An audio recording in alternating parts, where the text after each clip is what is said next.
This year is the 25th anniversary of the famous derecho thunderstorm outbreak of 1998.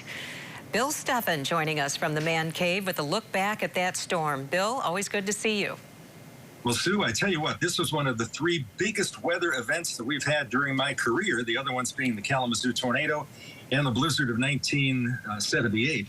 This particular storm was amazing as it moved across lower Michigan at 70 miles an hour. You know, if you were a storm chaser, you couldn't chase this storm. It'd be chasing you 70 miles an hour. As it did, it produced winds as high as 130 miles an hour, 860,000 customers without power. That was a record. Here's a look at the storms as they formed in South Dakota. There was an amazing tornado at Spencer, South Dakota, an EF4, most destructive in South Dakota history. All but 2 blocks of Spencer, South Dakota were destroyed. There were 6 fatalities, 150 injured. That's more than half the town. And here you can see the storms as they blasted through the West Michigan area as well. Look at how fast they move. The red color indicating extremely heavy rain falling with the storm. And you can see at the end here, as that line goes through Michigan, that it kind of bows out. It's kind of in a steady line, and then it kind of bows out once again. There it is coming on through. And it kind of absorbs the first line out ahead of it, and then it races off to the east. This line of storms went 975 miles. It was about 100 to 150 miles wide.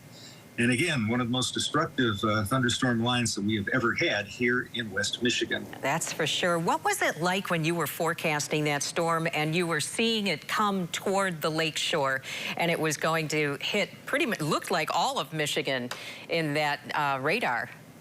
We stayed up all night. We were in consult with other meteorologists. Robert Johns was on duty at the Storm Prediction Center, and he issued a tornado watch for West Michigan because he knew that the damage would be similar to what we would have with a tornado. And in fact, the damage in Grand Haven, Spring Lake, and in Walker, with estimated 130-mile-an-hour winds, that was equivalent to a high-end EF2 tornado.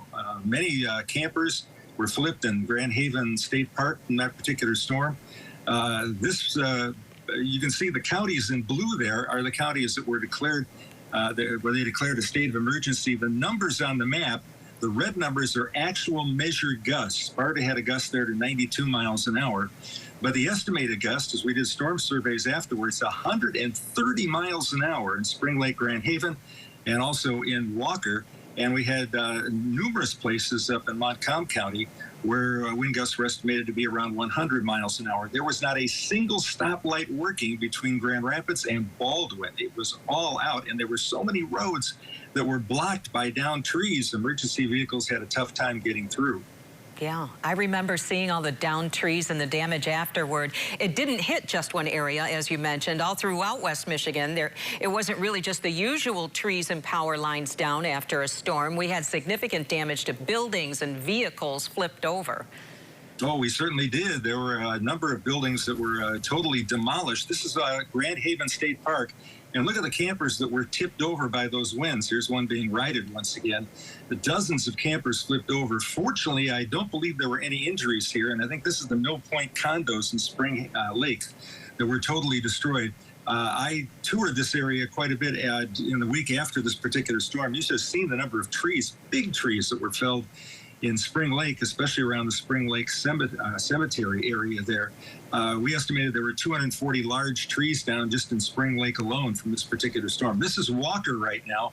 I took a kid cam and went out and took some video right after the storm passed through, and then I went on TV. We just showed the video raw, and then I narrated it.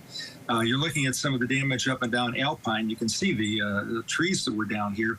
In Michigan, there were 4 fatalities, 146 injuries with this particular storm. There was a seiche that developed on Lake Michigan where the strong winds pushed the water toward the Michigan shore. The water level of Lake Michigan actually rose about 46 inches, believe it or not.